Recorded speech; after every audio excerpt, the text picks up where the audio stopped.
lot of black men who are in the blue-collar trades or professions have largely been looked down upon. And this has been in the last 20 to 30 years because a lot of black women have been able to get an education. They've been able to join the private sector. They've been able to join the academic sector. And to be fair, some black men have also joined into this new league of professionals in the black community. But some black men have stayed and worked in the highly skilled trades that power the American economy: plumbers, truck drivers, electrician, construction, and the like. And I found out that many of those black men have been looked down upon because of those blue collar careers, despite earning a very good salary. Now, with that being said, we're getting back to the whole Ebony K Williams situation. And for those of you who remember this clip, let's play it again. When some of us, quite frankly, feel that the men that are available to us, and I'm talking about across the color spectrum, across the age spectrum, trust me, I've done them all,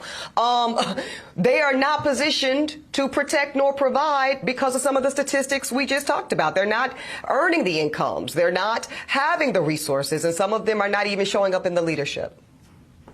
Would you date a bus driver? Would you date if he owns the bus? If he owns it. If he owns the bus. See, that's a problem. That's a problem. That's a problem. Okay. Because the standards and requisites, and I'm not talking about him laying on his sofa playing video games all day. I'm not talking about that.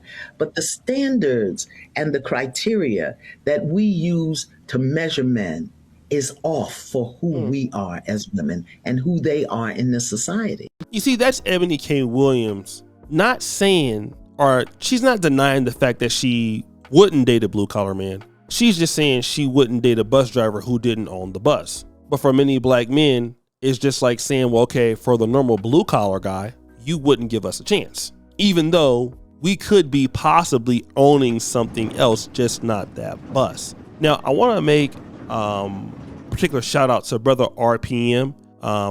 He made this video the other day called "Blue Collar Black Men Should Simply Leave." I want to play an excerpt of this particular talking point because he was recently in Japan and he wants to talk about a blue collar man in Japan and how the wife benefited. Let's play that clip. Now, I want to talk about my sister-in-law.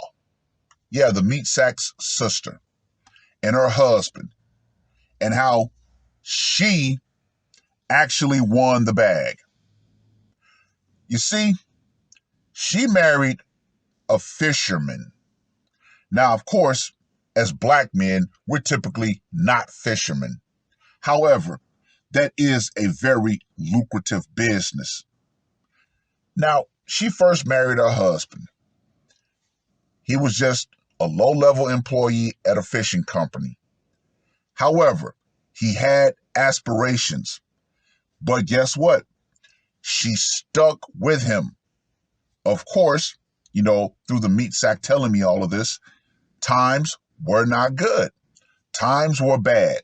But you know what she did? She stuck by her husband's side. Eventually, what happened? He decided that there was a particular type of fish that proved a little bit difficult to catch. He figured out a way to catch that particular fish and focused on catching that particular type of fish. You know what? Eventually, he got to a position to where he could go and start his own fishing company. You see? You see right there? He ended up solving a problem. He found a niche. She was right there supporting him the whole time. And guess what? Eventually, that's right, he started his own company. Very successful, by the way. Yeah. And the package of fish that she gave me, of course, she translated it. It's their actual company brand. And it is very lucrative. They sell them for like, the pack that I got cost like $45 just for that small pack. Yeah. But let's transfer that back over to the States and the black community. So many black women, they don't want to build a bear. They don't want to actually go through the struggle of building with a man, or a black man at minimum, but a man in general. But they don't want to do that. That whole Ebony K Williams debacle, once again, it just simply thoroughly reinforced what a lot of black men knew. Now, see, this is a woman who was dealing with a blue collar man. This is something that's different from Ebony K Williams because she wouldn't give that man a chance. And to be fair, a lot of black women wouldn't have given him the chance either. But she did. And because she gave him the opportunity, this man figured out how to catch a specialized fish. And now he's making more money than ever. He is an owner, right? And because of that, that lady's life has changed forever because she's stuck with the man. RPM points out that a lot of ladies want a man that they don't have to grow with. They want the man to already be built and ready to go, but you want the man to grow with your BS, but you don't want to grow with the man at all. And then we're going to come to one of the most important clips that I want to talk about. Shout out to brother Mark Cruz. He sent me this clip of April Mason. And, I'm a little skeptical of April Mason from time to time, but April Mason gets a lot of things right in this particular clip. Her video is called Ebony Williams Says Owners Only. I want to play this excerpt of what April Mason had to say, and then we're going to come back. If you look at, and I was watching Tamron Hall recently, it came up on my YouTube. It's about a month or so ago, and she had like 3 women on, and they're saying that they couldn't meet men because of their occupation. Have you noticed it's always their occupation is what they utilize as the reason why they can't meet quality men? I'm going to get to the other point in a minute about the bus driver. But they use the same criteria that we choose men on, but that's not the criteria that men choose women on.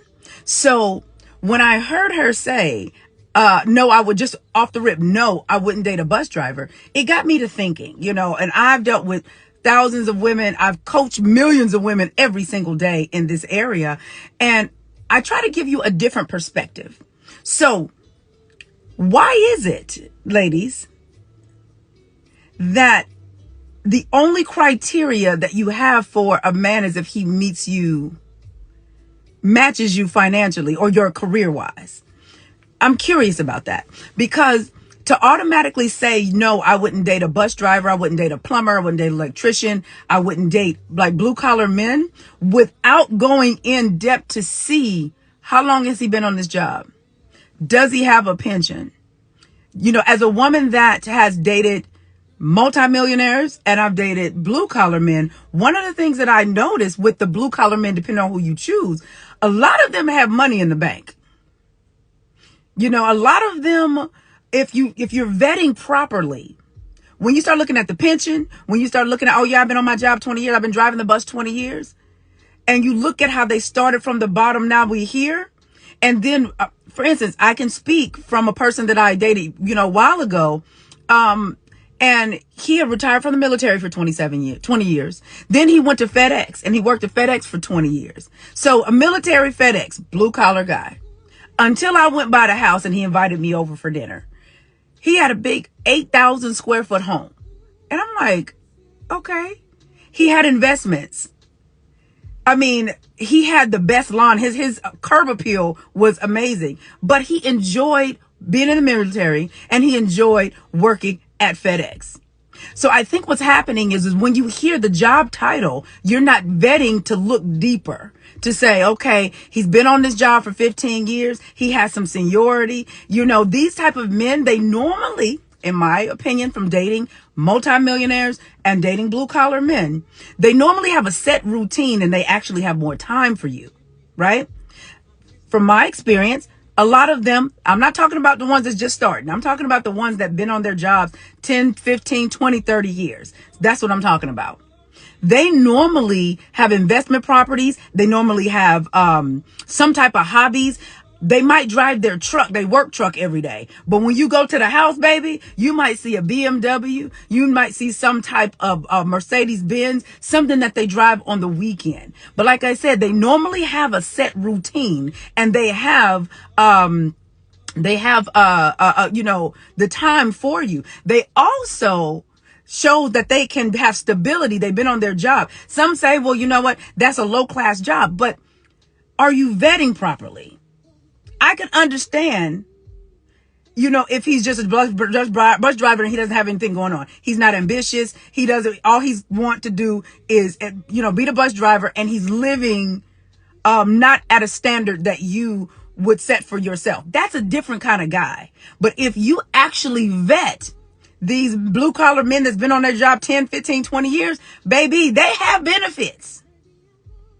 They have benefits. And I'm just speaking as a woman, as a successful woman who have dated, when I'm doing my dating stage, I've dated quite a few blue collar men. And one of the things that I loved about them was I knew their routine. Monday through Friday, they work and doing what they do. On the weekends, it was all me. They barbecuing in the backyard. They outside working on building their decks. They're showing me, April, look what I did to my backyard. Look what I did to my front yard. They're out there doing things, but they're not meant to be business owners. They're not meant to be. They have no desire to be entrepreneurs. And I believe I can speak to this because I've been a full-time entrepreneur for over 20 years. And so I understand back when I had my old mindset, oh child, no, if he ain't an entrepreneur doing X, Y, and Z, I can't date him. Now then it became, what's more important? What's more important? Is it the time? Did I want an entrepreneur that wasn't a grounded entrepreneur and we both doing the same things? To be honest with you, that was one of the demise of my marriage when I was married as an entrepreneur. We were both trying to get it. There was no stability in the household. Now, to build off of what Brother RPM said, RPM is making the point that black women are missing out on blue collar men who they're working, they're earning, and you're missing out on the potential of who the man could be. April Mason is pointing out the fact that just because the man is blue collar, you're still not looking at what he owns. Now, he may not own the bus, but the man has a great pension. The man owns a beautiful home. The man owns numerous homes. The man has a car. She mentioned something that we all know. We all have somebody in our family who worked, retired from the military and got another job and then retired. So they have double pensions. But you're looking at these guys like they don't own anything and they're blue collar, yet a lot of these guys have more money than some of the sisters that they're trying to date. Because see, a lot of times we talk about how much money a man makes or how much money a woman makes, but you're not talking about what a man is saving. And a lot of men, if they're single, they don't have a whole lot of expenditures. I mean, I was living in Poland, and don't get me wrong, I was making quite a lot of money and still do pretty well in my businesses, but my rent was all but $600 per month. And imagine you can make 50 times that or more, something like that. Okay. Imagine if you could do that. So if you're just spending for your rent and you're paying for a few other things, you don't really need a whole lot of nice stuff. You have a lot of stock options. You have a lot of pension stuff. You might own your house outright. It's paid off. You own your cars. It's paid off. So if you're a woman coming into that situation, who cares if you have a college education, but this guy is educated in how life works. He's a practitioner of how life works. And a lot of times ladies look at degrees, but you don't look at practitioner. So you don't know what the guy owns. So on the first hand, you're missing out on a chance to build a life with a guy who's a blue collar, who may become something. And then you're looking at a guy who's already established himself, but because you feel like he's unestablished on your level, which he could very well be higher than you on that level, you're missing out on an opportunity again. And this is what I want to say. I want to always thank the people, especially the black men in our communities who are in the blue collar trades. Without you, our country would not run. And that's why you get paid so much money, because what you do is very skilled and it's hard to do. So guys, what do you think? It's your boy, O'Shea Duke Jackson, back at it again with another episode of Let's Celebrate Drunk. Put you for all that you do, subscribe to the bell. We're out.